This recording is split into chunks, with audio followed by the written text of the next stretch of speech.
I never thought a snowstorm in suburban Ohio would turn me into the most hated man in Willowbrook Estates. But that's exactly what happened when I decided to plow my driveway at what the HOA deemed an inappropriate hour.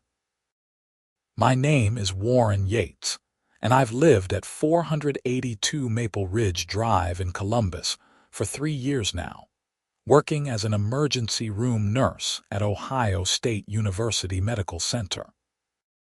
The graveyard shift has been my life for the past decade, which means my schedule operates on a completely different clock than everyone else in this cookie-cutter neighborhood with its perfectly manicured lawns and identical mailboxes. The whole mess started on a Tuesday morning in late January when I came home from my shift at 7 in the morning to find a certified letter taped to my front door. The envelope bore the official seal of the Willowbrook Estates Homeowners Association, and my stomach dropped before I even opened it. Inside was a formal notice of violation, printed on cream-colored cardstock with raised lettering that probably cost more per sheet than most people spend on groceries.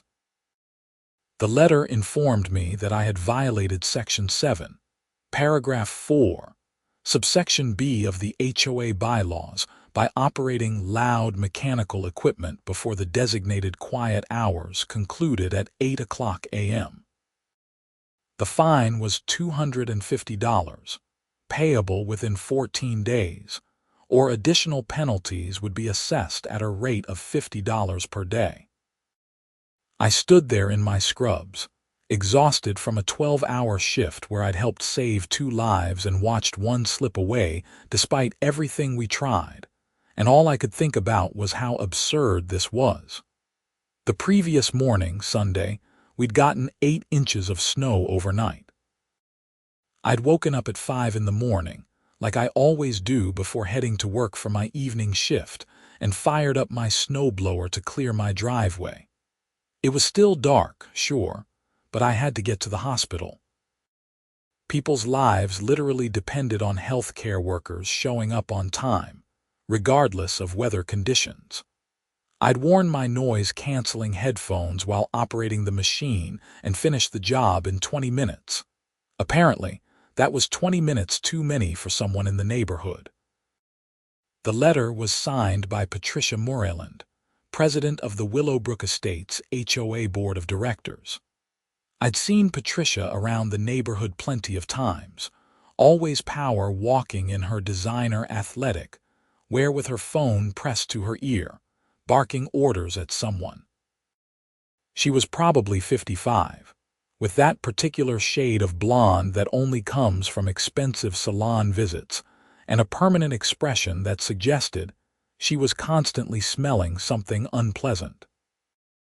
Her husband was some kind of corporate lawyer, and they lived in the largest house on the block, the one with the fountain in the front yard that I was pretty sure violated several water usage ordinances.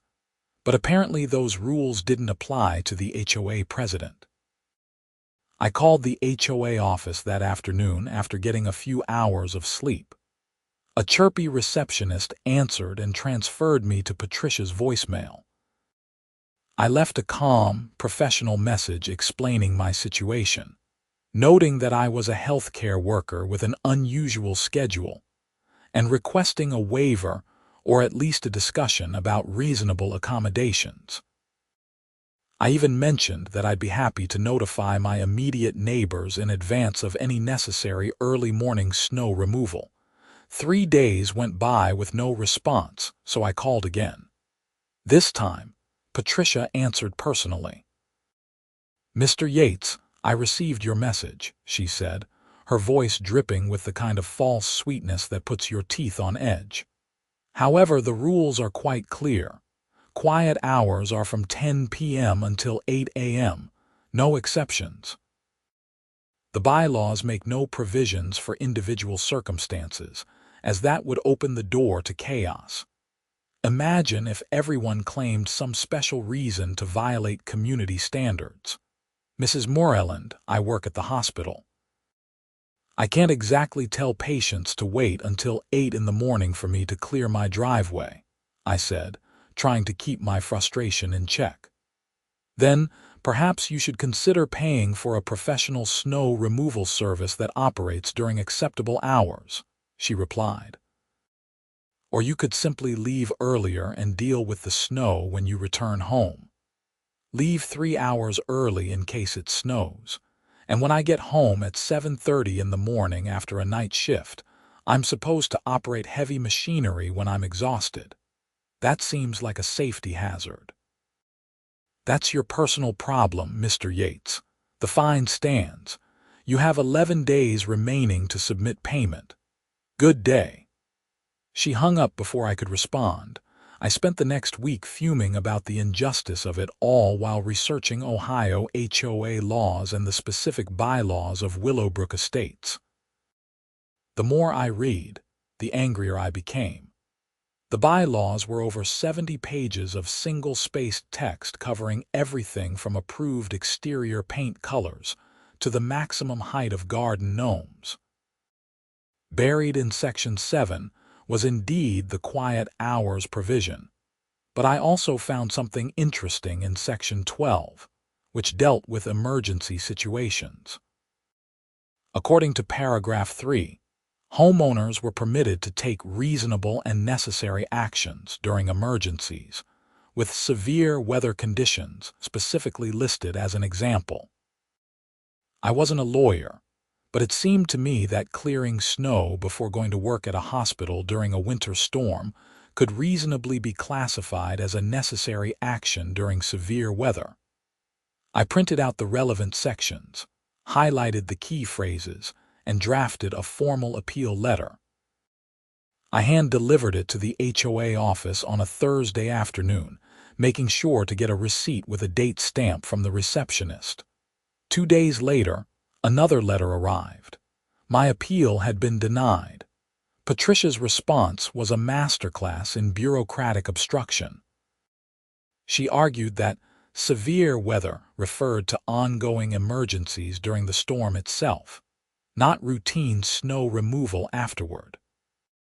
She also noted that my snowblower, which she had apparently researched, operated at approximately 90 decibels, which she claimed was equivalent to a motorcycle or chainsaw, and therefore constituted an unreasonable disturbance regardless of the circumstances. The letter concluded with a reminder that my payment was now overdue and that I owed $300, the original fine plus a $50 late fee. That same day, I came home from work to find my next-door neighbor, Tom Brennan, shoveling his driveway. Tom was a good guy, a high school teacher with 2 kids and a wife who worked from home. We'd helped each other out with various projects over the years, and he was one of the few people in the neighborhood who didn't seem to worship at the altar of the HOA. "Hey Warren, you get one of those ridiculous letters too?" he called out when he saw me. "You got fined?" I asked, walking over to his property line. "Yep, same thing. Apparently, Janet whoever from 4 houses down called in complaints about both of us, said we were disturbing the peace." He leaned on his shovel and shook his head.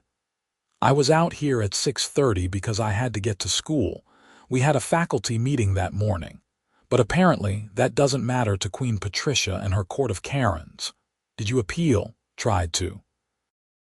Got denied faster than a kid asking for extra recess. I'm just going to pay the damn fine. It's not worth the headache of fighting with these people. My wife wants us to just sell the house and move somewhere without an HOA, but the market's terrible right now." We commiserated for a while longer before I headed inside. That evening, I did something I probably should have done weeks ago. I started searching online for other homeowners who'd had problems with the Willowbrook Estates HOA. What I found was disturbing. There was an entire Facebook group dedicated to complaints about Patricia and her board. People had been fined for having the wrong color of roses, for parking their cars in their own driveways overnight, for not bringing their trash cans in within 2 hours of garbage collection, and for dozens of other petty infractions. The fines ranged from $100 to over $1,000, and several people had ended up in legal battles that cost them tens of thousands in attorney fees. One post particularly caught my attention. A retired veteran named Michael Chen had been fined repeatedly for having a flagpole in his front yard. The HOA claimed it violated the aesthetic guidelines, even though federal law specifically protects the right to display the American flag. Michael had fought back and eventually won in court, but only after spending $15,000 on lawyers and enduring 2 years of harassment from the HOA. The judge had ruled that the HOA's actions were overly restrictive and violated federal law, and had ordered them to reimburse Michael for his legal fees. But according to the Facebook group, Patricia had remained as HOA president, and the board had simply restructured their rules to continue making life difficult for residents in other ways. The more I read, the more I realize that Patricia wasn't just petty, she was vindictive. Several people mentioned that if you got on her bad side, she would scrutinize your property daily looking for any possible violation. One woman had been fined every week for 2 months because her lawn was 1/4 inch longer than the approved maximum height. Another man had received violations for having holiday decorations up 3 days past the acceptable display period. I sat back and thought about my options. I could pay the fine and just accept that this was the price of living in Willowbrook Estates. I could sell my house and move, though Tom was right that the market wasn't great and I'd probably take a loss. Or I could fight back. The problem was, I didn't have $15,000 to spend on lawyers, and from what I'd read, the HOA had deep pockets and no qualms about bankrupting residents who challenged them. Then, I had an idea. It was petty, and it was probably going to make my life more difficult in the short term, but the more I thought about it, the more appealing it became. If the HOA wanted to be absolutely literal about their quiet hours rule, then I would be absolutely literal about complying with it. The rule said no loud mechanical equipment before 8 a.m. Fine. I would wait until exactly 8 a.m., but I'd also find a way to make my point about how absurd the situation was. The following Sunday, the weather forecast predicted another major snowstorm. The meteorologists were calling for 10 to 12 inches starting Saturday night and continuing through Sunday morning. It was perfect. I made a trip to Harbor Freight and spent $200 on a backup alarm and siren lights, the kind that construction vehicles and emergency equipment use. I also bought a wireless speaker system rated at 120 decibels. If Patricia wanted to complain about noise, I'd give her something real to complain about, but I'd do it in perfect compliance with her precious rules. Saturday evening, I prepared everything. I attached the backup alarm and strobe lights to my snowblower and tested the system. The alarm was piercingly loud, exactly as intended. I programmed the wireless speakers to play a loop of classic rock at maximum volume, positioned them in my garage facing outward toward the street. Then I set 3 separate alarms on my phone for 1:45 a.m., just to make sure I didn't oversleep. The snow started falling around 8 p.m. By midnight, there were already 6 inches on the ground, and it showed no signs of stopping. I went to bed at 9, giddy with anticipation like a kid on Christmas Eve, except instead of presents. I was looking forward to the most spectacular act of malicious compliance this neighborhood had ever seen. My alarms went off at 1:45 a.m. I got up, made a pot of strong coffee, and watched the snow continue to fall. By 2:15 a.m., there were 11 inches on the ground, still accumulating. Perfect. I bundled up in my warmest clothes, checked all my equipment one more time, and waited. At 2:25 a.m., I sent a group text to Tom and the few other reasonable neighbors I'd gotten to know over the years. The message was simple. Sorry in advance for the noise. Complying with HOA rules starting at exactly 8 a.m. Might want to grab earplugs. Tom responded immediately despite the hour. This is going to be amazing. Good luck, brother. At 2:35 a.m., I positioned my snowblower at the top of my driveway, aimed my phone camera at it to record everything, and waited. The snow was still coming down hard. This was actually perfect, because it meant I'd technically have to do some plowing right now to make it to work for my evening shift, and then do it again at 8 a.m. just to demonstrate the point. At exactly 2:38 a.m., I fired up the snowblower and spent 45 minutes clearing a path. Just the snowblower, no sirens or music yet. I needed to get to work after all. When I got to the hospital that night, I was running on adrenaline and coffee. My shift was busy, typical for a Sunday night after a snowstorm, lots of car accident victims and people who'd hurt themselves shoveling. During my break at 2 in the morning, I checked my phone and saw 3 missed calls from a number I didn't recognize, and 2 text messages from Tom. The first text said, "Patricia is pissed. Saw her outside in her bathrobe with a flashlight trying to see what you were doing." The second one, sent an hour later, said, "She's calling everyone on the board. This is going to be epic tomorrow."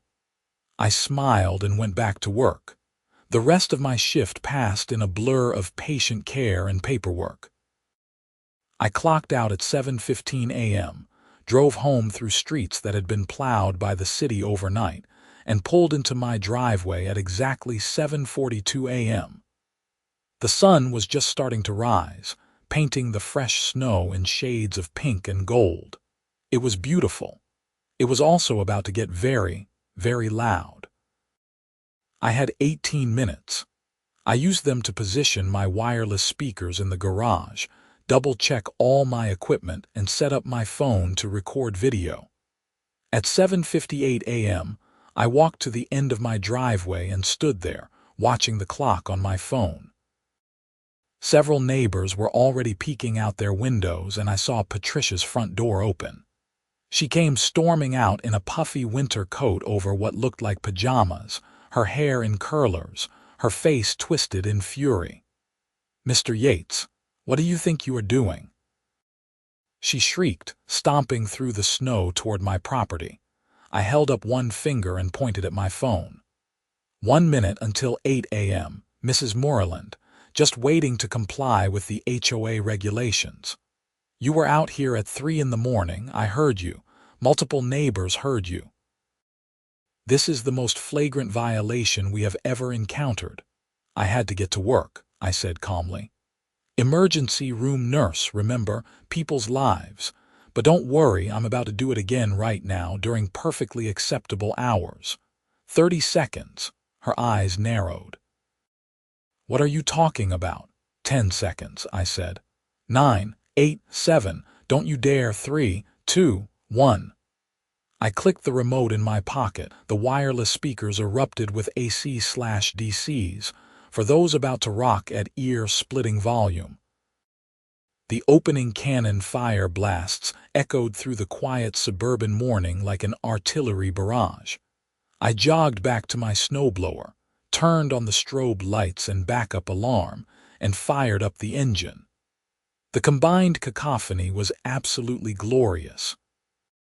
Patricia's mouth was moving, but I couldn't hear a word she was saying over the noise. Her face had gone from red to purple.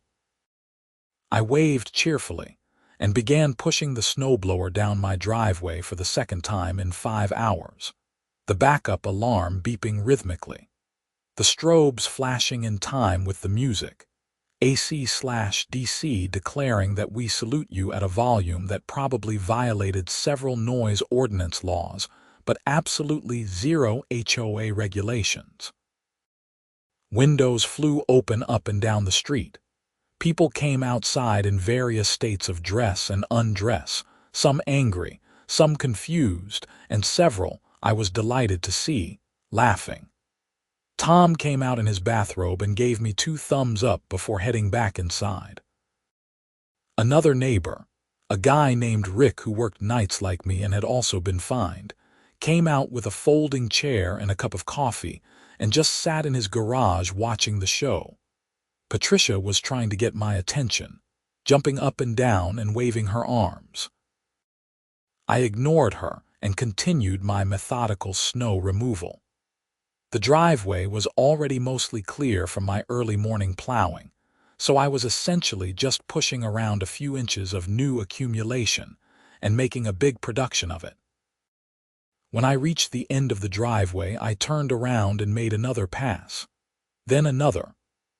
I started doing artistic patterns, creating perfectly straight lines, then spirals, then a checkerboard design. By the time I switched songs to Thunderstruck, a small crowd had gathered. Patricia was on her phone, presumably calling the police. Good. Let them come. I was operating well within both city noise ordinances for daytime hours and HOA regulations. At 8:23 a.m., a Columbus police cruiser pulled up.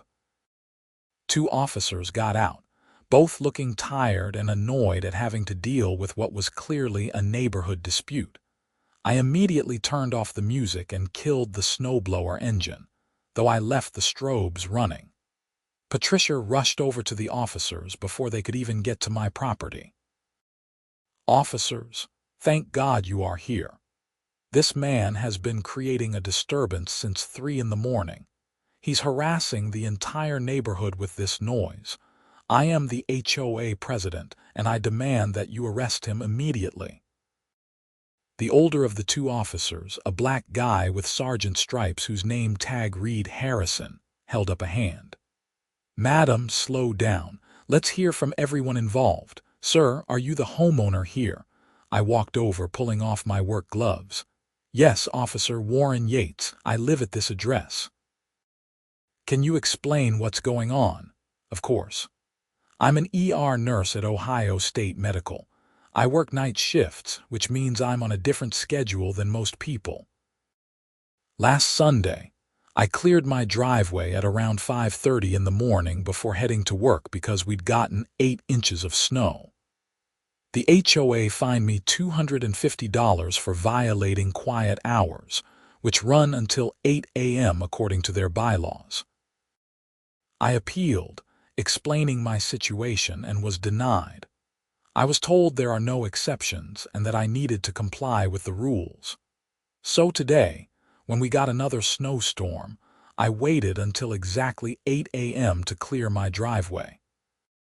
I'm in full compliance with both the HOA regulations and city noise ordinances, which allow mechanical equipment operation starting at 7 a.m. on weekdays and 8 a.m. on weekends.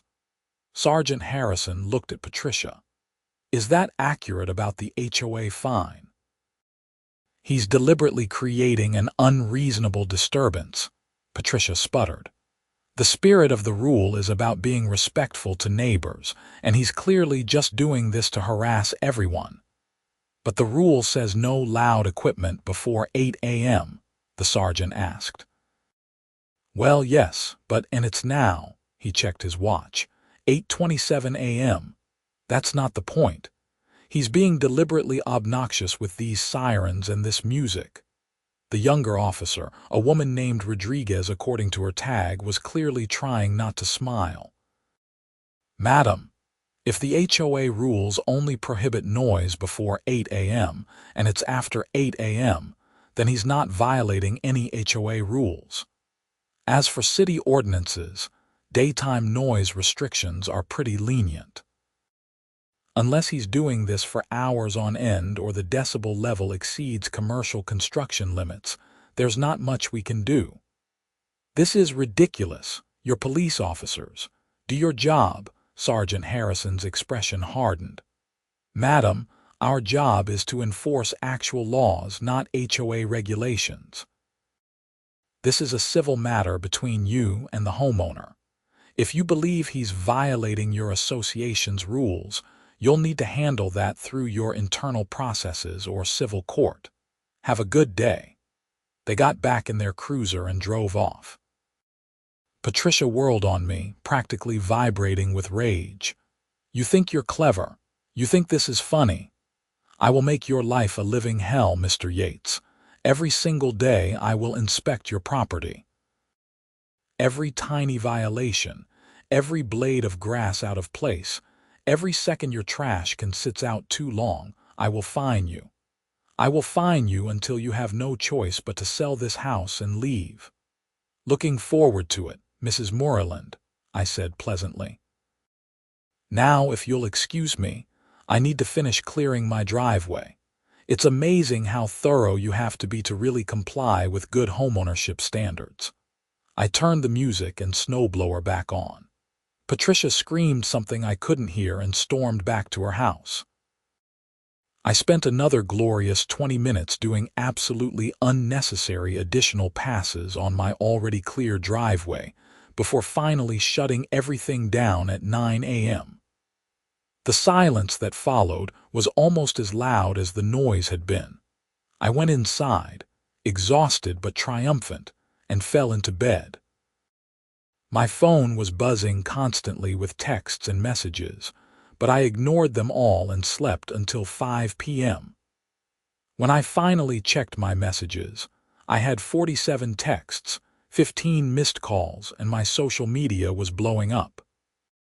Tom had apparently filmed part of my performance and posted it to the Willowbrook Estates Complaints Facebook group with the caption, "Malicious Compliance at its Finest." The video had been shared over 200 times and had hundreds of comments, split roughly between people calling me a hero and people calling me an inconsiderate jerk. More interestingly, I had received 3 emails. The first was from Patricia, officially notifying me that I was being fined $500 for creating an unreasonable public disturbance and engaging in harassment of HOA board members. The second was from someone named David Kirsch, who identified himself as an attorney specializing in HOA disputes. He'd seen the video and wanted to offer his services, suggesting that he thought I had grounds for a lawsuit against the HOA for selective enforcement and harassment.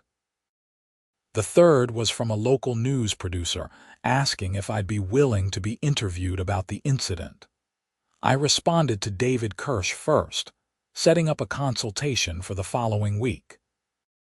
Then I politely declined the news interview, figuring that media attention would just escalate things unnecessarily.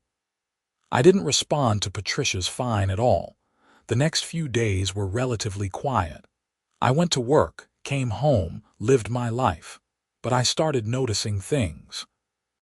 Patricia's car would cruise slowly past my house multiple times a day.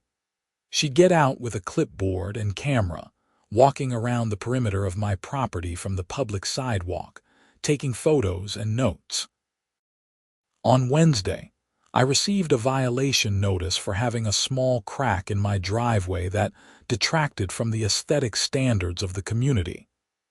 On Thursday, I was fined because my house numbers were faded and difficult to read.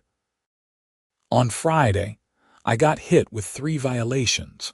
My mailbox was not perpendicular to the street, my doormat was a non-approved color, and there were visible cobwebs in the exterior light fixtures. Each violation came with a $100 fine. In less than a week, Patricia had assessed over $1,000 in penalties. I documented everything, took photos with timestamps, and forwarded it all to David Kirsch. When I met with him the following Tuesday at his office in downtown Columbus, he reviewed my documentation with growing amazement.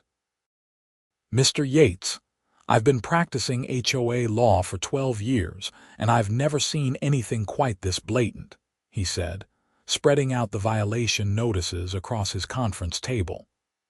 "This is textbook harassment and selective enforcement, Does she find other homeowners for these kinds of things? Not that I've seen. I've been paying attention, and there are at least a dozen houses in the neighborhood with identical or worse conditions, none of which have been cited. Perfect. That's exactly what we need. Here's what I recommend.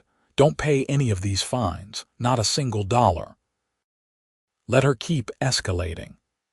In Ohio, HOAs have the right to place liens on properties for unpaid fines, but they have to go through a specific legal process, and that process opens them up to discovery.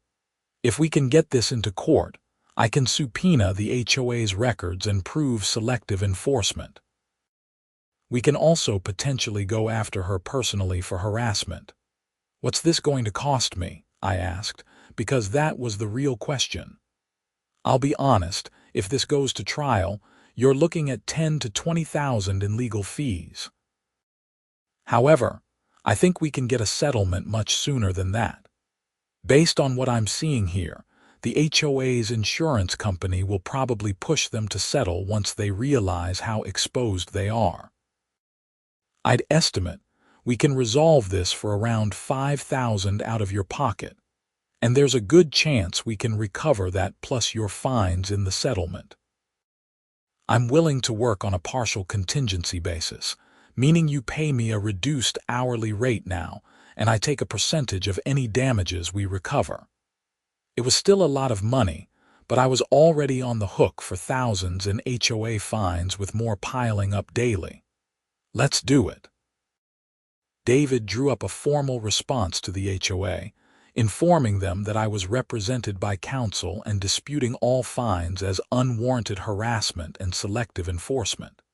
He sent it via certified mail and email. The response from Patricia came within hours, not to me but directly to David. She claimed that all fines were legitimate enforcement of community standards, and that my pattern of disrespect for community values justified increased scrutiny of my property. She just admitted to selective enforcement in writing, David said, when he called to tell me about her email.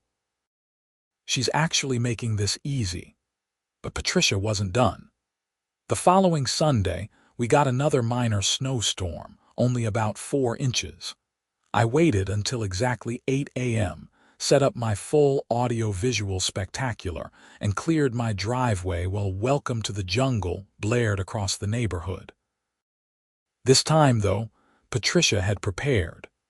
When I finished and shut down my equipment, I found 3 new violations taped to my door. Apparently, my snowblower had thrown snow onto the public sidewalk, which was a violation. My strobe lights had been visible from the street, which violated light pollution guidelines, and the music had contained explicit content, which violated the community decency standards. Each fine was $250. I took photos of the notices, documented that several of my neighbors had also blown snow onto the sidewalk without being fined, and sent everything to David. He was delighted. "She's building our case for us," he said. "Keep doing exactly what you're doing." So I did. Every Sunday for the next month, whether it snowed or not, I got up at exactly 8 a.m. and cleared my already clear driveway with full sirens and music. It became a neighborhood event. Tom started selling coffee from his garage. Rick brought out lawn chairs for people to watch. A couple of teenagers made a drinking game out of it, taking shots every time Patricia came outside to yell at me. One of the younger families started timing their kids' breakfast around my show, calling it Sunday morning entertainment. Patricia kept fining me. By mid-March, I had accumulated over $15,000 in HOA fines. My documentation was immaculate, though, and David assured me we were building an ironclad case. More importantly, other homeowners started fighting back too. Tom refused to pay a fine for having his Christmas lights up 2 days past the approved date. Rick contested a violation for parking his work truck in his driveway overnight. A woman named Sarah, who lived 3 streets over, filed a formal complaint against Patricia for verbal harassment after the HOA president called her a disgrace to the neighborhood for having a non-approved garden gnome. The pushback was working. At the March HOA board meeting, which I attended with David, nearly 100 homeowners showed up, the largest turnout in the association's history. Person after person stood up to complain about Patricia's enforcement tactics, the excessive fines, and the general atmosphere of fear and intimidation she'd created. Patricia tried to maintain control, banging her gavel and citing procedural rules, but the anger in the room was palpable. Then David stood up. "Patricia Moreland, I am David Kirsch, attorney at law, representing Mr. Warren Yates and 3 other homeowners in this community. I am formally notifying you and this board that we are filing suit in Franklin County Court of Common Pleas for selective enforcement, harassment, breach of fiduciary duty, and violation of Ohio Revised Code Section 5312, which governs homeowners associations. We will be seeking damages, attorney's fees, and an injunction against the current board's enforcement practices. You've been served." He handed her a folder containing the legal documents. The room erupted in applause. Patricia's face went white, then red, then white again. She tried to speak, but nothing came out. The other board members, who'd mostly been rubber-stamping Patricia's actions without much thought, suddenly looked very concerned. The board called an emergency executive session and retreated to a back room. The homeowners waited. After 45 minutes, they returned. The vice president, a middle-aged man named Gregory Chen, who I'd never heard speak before, took the microphone. "The board has voted to suspend all pending fines while we conduct an internal review of our enforcement procedures. We will be scheduling a special meeting next month to discuss potential bylaw amendments and to review the continued leadership of the board. This meeting is adjourned." It wasn't the complete victory I'd hoped for, but it was a start. Patricia tried to object, but she was clearly outnumbered. As people filed out, dozens stopped to thank me and to ask about joining the lawsuit. By the time I left that night, David had collected contact information from 17 additional homeowners who wanted to participate in the legal action. The lawsuit moved forward through the spring. During discovery, David subpoenaed the HOA's records going back 5 years. What he found was even worse than we'd expected. Patricia had fined over 100 homeowners during her tenure, collecting more than $200,000 in penalties. However, the records showed clear patterns of discrimination. People who challenged her or voted against her in board elections were fined at rates 5 to 10 times higher than her supporters. The HOA's own financial records showed that much of the fine money had been spent on questionable expenses, including $50,000 paid to her husband's law firm for consulting services that were never clearly documented. Even more damaging, David discovered emails between Patricia and other board members discussing me specifically. In one exchange from February, Patricia wrote, "Yates thinks he's so clever. I'm going to fine him into bankruptcy. Once he's destroyed financially, the others will fall in line." Another board member had responded expressing concern that this might be illegal, to which Patricia replied, "Who's going to stop us? We are the authority here."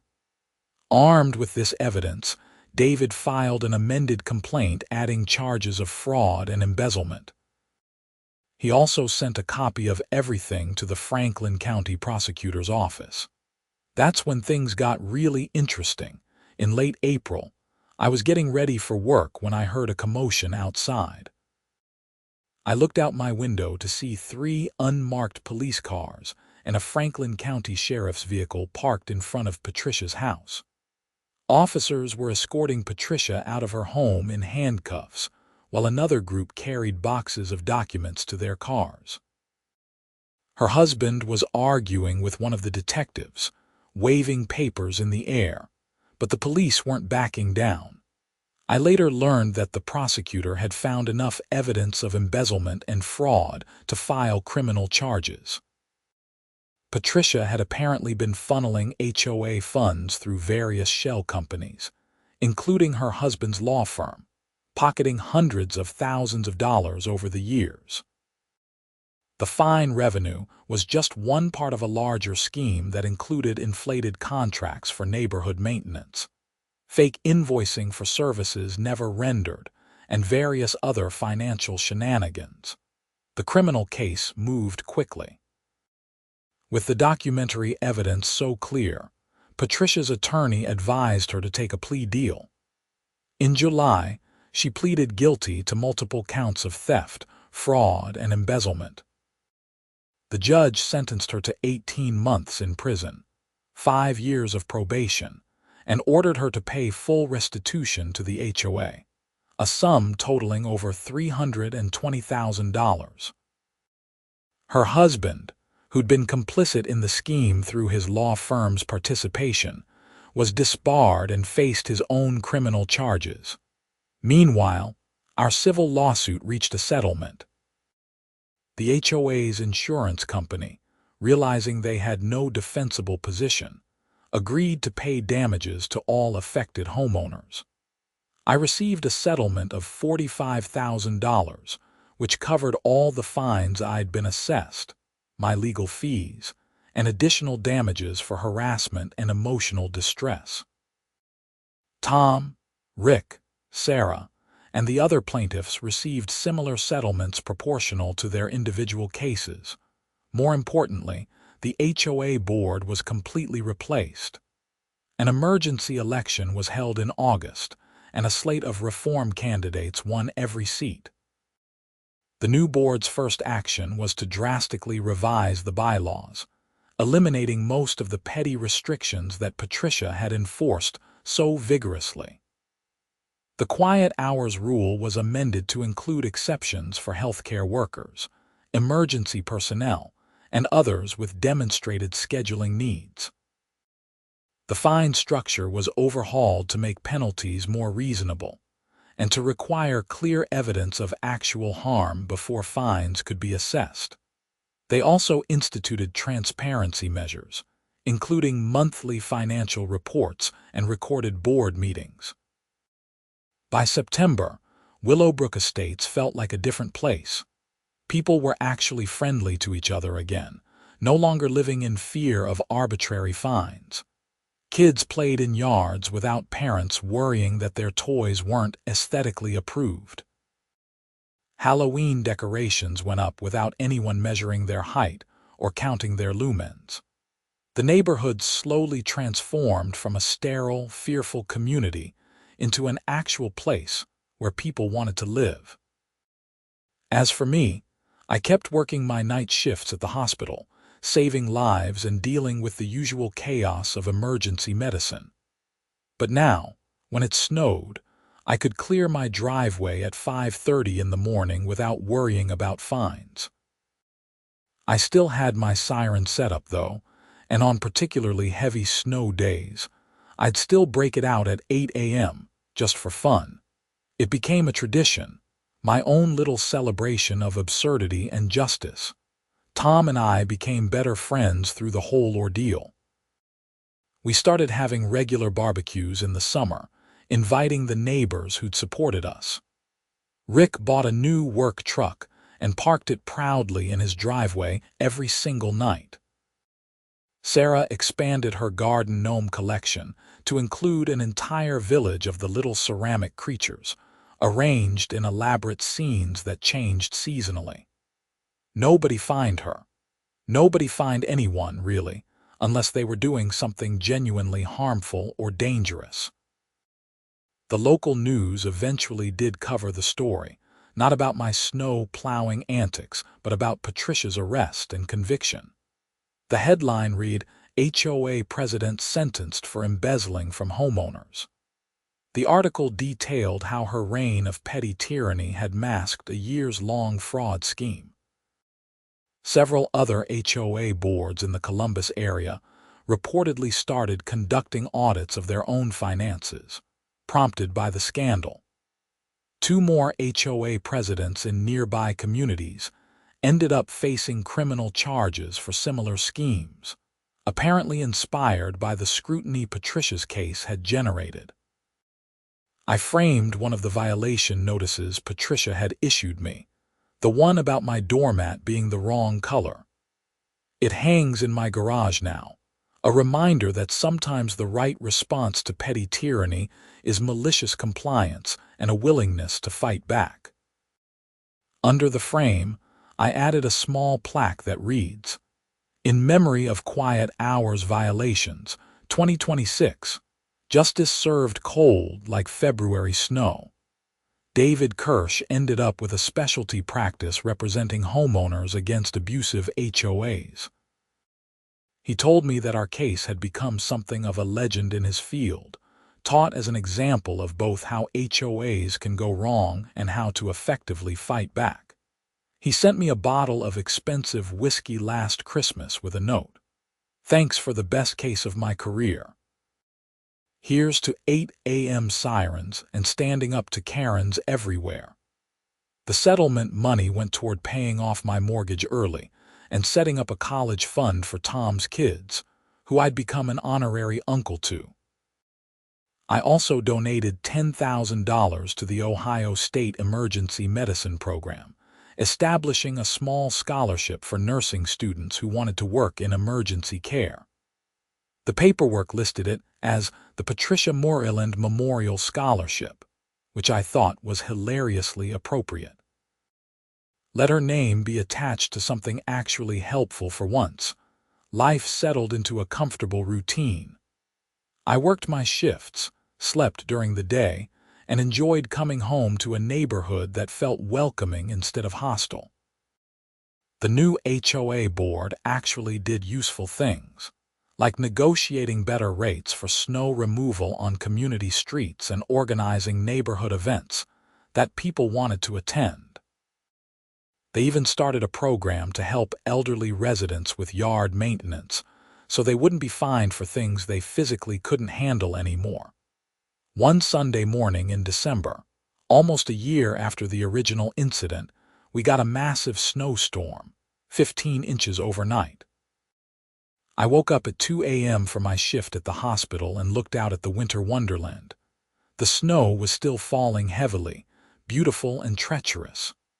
I bundled up, grabbed my snowblower, and headed out at 2:30 a.m. to clear my driveway. Just the regular snowblower, no sirens, no music. I needed to get to work. As I was finishing up, Tom's garage door opened. He came out in his bathrobe holding 2 steaming mugs of coffee. "Figured you could use this," he called over the sound of the engine.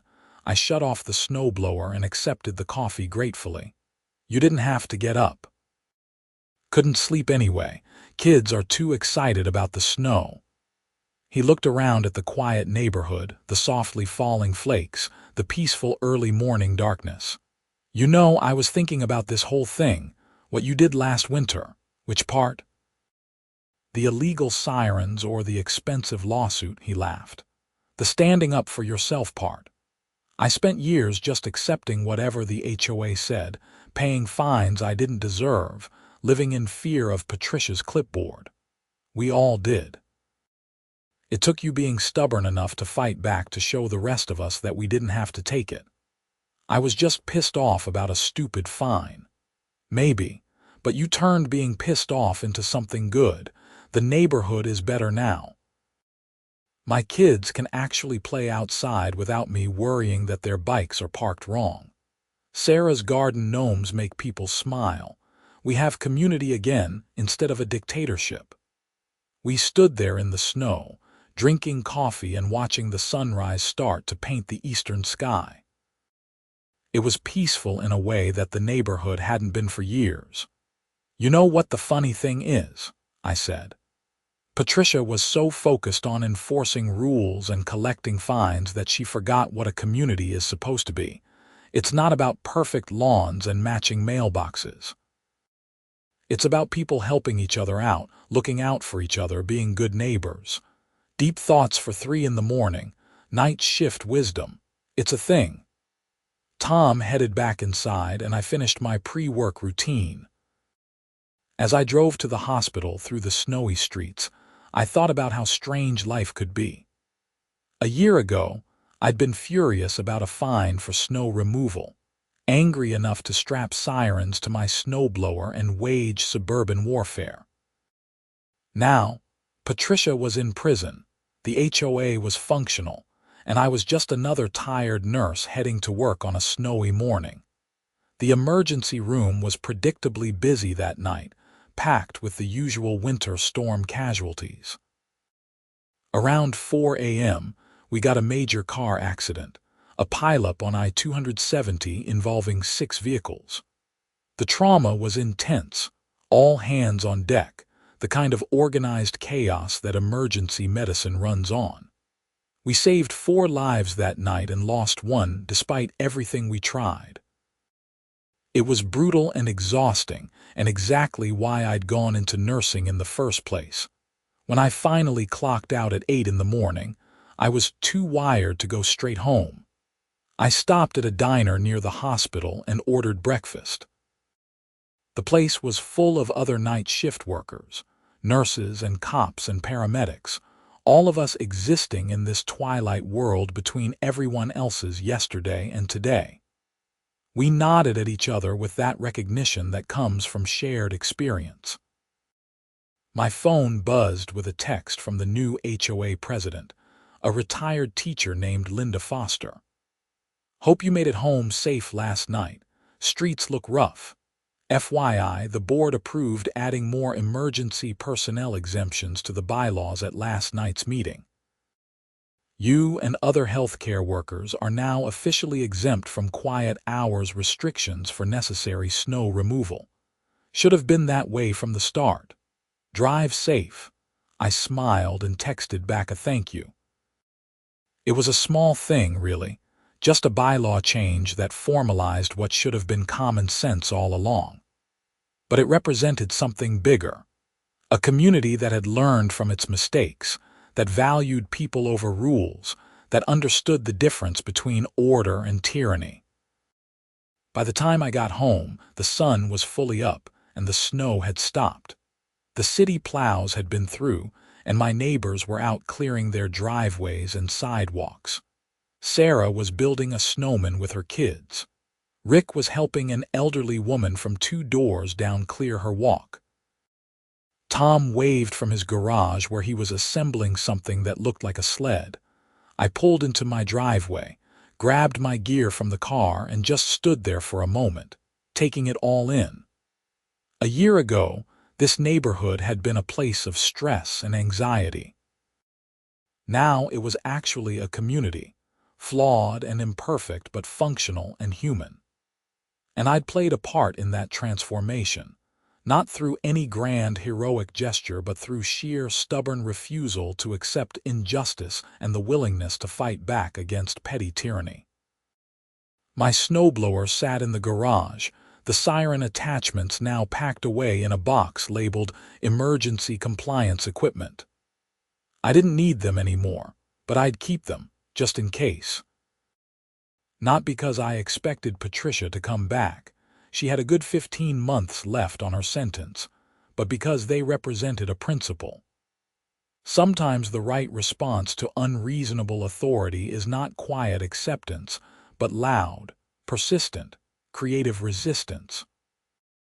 I thought about writing a book about the whole experience, maybe calling it The HOA Wars, or something equally dramatic. But honestly, the story was better as a lived experience than it would be on paper. It was about a specific time, a specific place, a specific group of people who'd had enough and decided to push back. Other neighborhoods would have their own battles, their own tyrants, their own heroes and villains.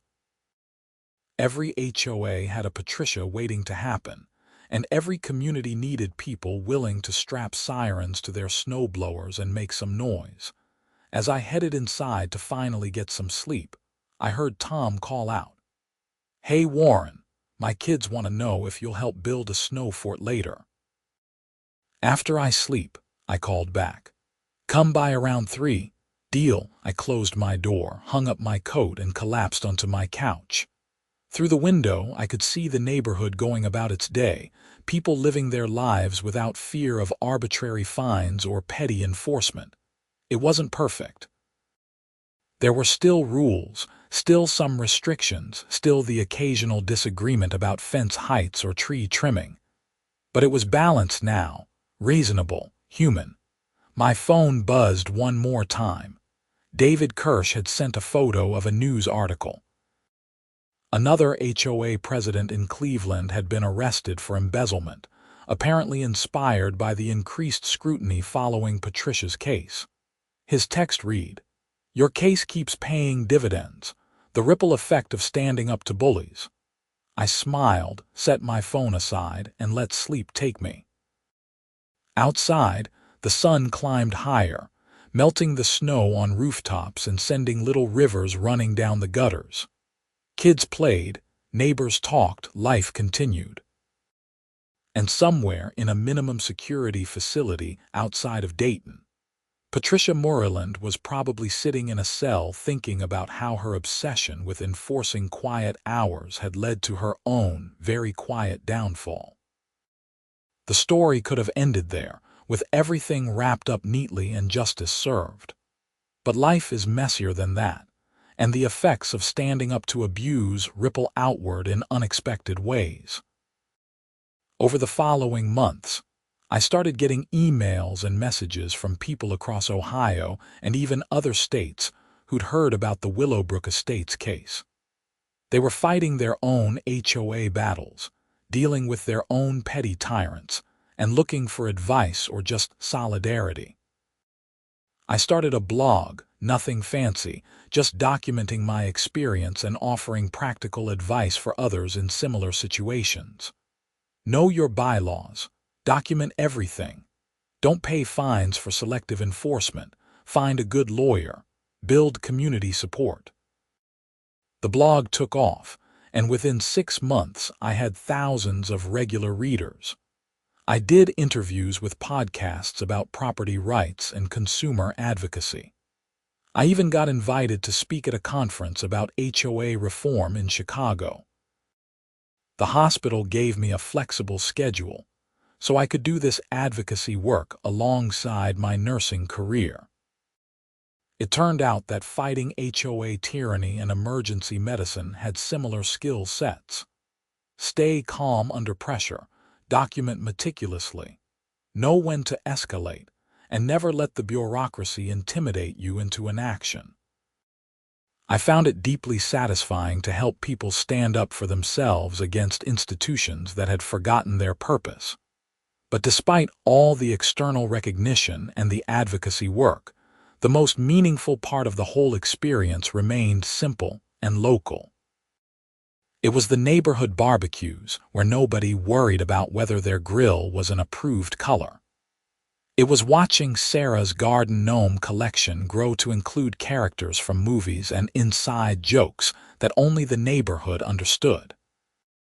It was Tom's kids using my driveway as a hockey rink in the winter because it was the flattest surface on the block. It was Rick teaching teenagers about engine repair in his driveway without fear of being fined for having car parts visible. On the anniversary of my first 8 a.m. Siren spectacular, Tom organized a neighborhood party. We called it Malicious Compliance Day, and it was hilariously over the top. Tom set up speakers playing rock music. Rick brought his work truck and turned on the backup beeper. Sarah created a display of her most questionable garden gnomes, and someone brought a snow cone machine that they set up in February just because it was ridiculous. The new HOA board sent a representative who gave me a plaque thanking me for my service to the community. The plaque was absolutely hideous, featuring a snowblower with angel wings, but it was given with genuine affection, and I displayed it proudly. Patricia was released from prison that spring after serving her full sentence. She moved out of state immediately, her marriage dissolved, her reputation destroyed.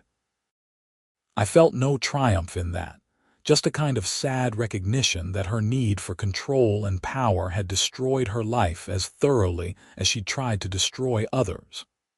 I hoped she'd learned something from the experience, but I suspected she just blamed everyone else for her problems. Some people never learn. The Willowbrook Estates HOA continued to function smoothly under its new leadership. Property values actually increased once word got out that the neighborhood had reformed, that it was a place where people wanted to live rather than a prison with nice landscaping. Young families moved in, attracted by good schools and a genuine sense of community. Several of the older residents who'd been considering selling decided to stay, relieved that they could age in place without fear of harassment. As for me, I kept working my night shifts, kept helping people in the ER, kept clearing my driveway at whatever hour made sense. The Sirens stayed packed away, a relic of a strange winter when suburban warfare was waged with snowblowers and loud music. But the principles they represented: standing up for yourself, refusing to accept injustice, being willing to make noise when noise is called for, those stayed with me every day. Sometimes, late at night during my shifts, when things were quiet and I had a moment to think, I'd wonder what would have happened if I just paid that first fine. If I'd accepted Patricia's authority and adjusted my schedule and let the injustice slide. The neighborhood would probably still be under her thumb. Her embezzlement would have continued. People would still be living in fear. And I'd have lost something important about myself, some essential refusal to bow to illegitimate authority. Fighting back had been expensive and stressful and time-consuming. It had cost me sleep and money and emotional energy. But it had also been necessary and right and ultimately rewarding. Not just because we won, though that was satisfying, but because the act of resistance itself was valuable. It reminded everyone involved that they had power, that they didn't have to accept abuse, that communities are made up of individuals who deserve respect and dignity. The blog continued to grow, and I started working with a coalition of activists pushing for statewide HOA reforms in Ohio. The legislature was actually considering a bill that would limit the fine authority of homeowners associations, require transparent accounting, and create an ombudsman office to handle complaints. It was slow work, the kind of boring institutional change that doesn't make headlines but actually improves lives. I testified before the State Housing Committee, telling Patricia's story and explaining how easily HOA authority could be corrupted without proper oversight. Whether the reforms passed or not, the conversation had changed. HOAs across Ohio were reviewing their practices, reforming their bylaws, and trying to avoid becoming the next Willowbrook Estate scandal. Some were resistant, clinging to the old authoritarian models, but many were genuinely trying to do better. And homeowners were becoming more engaged, more willing to challenge unreasonable rules, more confident in their right to live peacefully in their own homes. On a quiet Sunday morning in December, 2 years after the original incident, I found myself once again clearing snow from my driveway at 2:30 a.m. before a shift. The snow was falling gently, and the neighborhood was silent except for the sound of my snowblower. No sirens, no music, just the simple necessity of getting to work. As I finished and loaded my equipment back into the garage, I looked around at the peaceful suburban street and felt a deep sense of satisfaction. This was what victory looked like. Not dramatic or flashy, but quiet and sustainable. A neighborhood where people could live their lives without fear, where rules existed to help rather than oppress, where community meant something more than forced conformity, where someone could clear their driveway at whatever hour they needed to and nobody would fine them for it. I got in my car and drove toward the hospital, toward another night of helping people in their most vulnerable moments, toward the work that actually mattered. Behind me, the neighborhood slept peacefully, blanketed in fresh snow, free from tyranny, finally, and simply a place where people could live. And sometimes that's enough. Sometimes that's everything.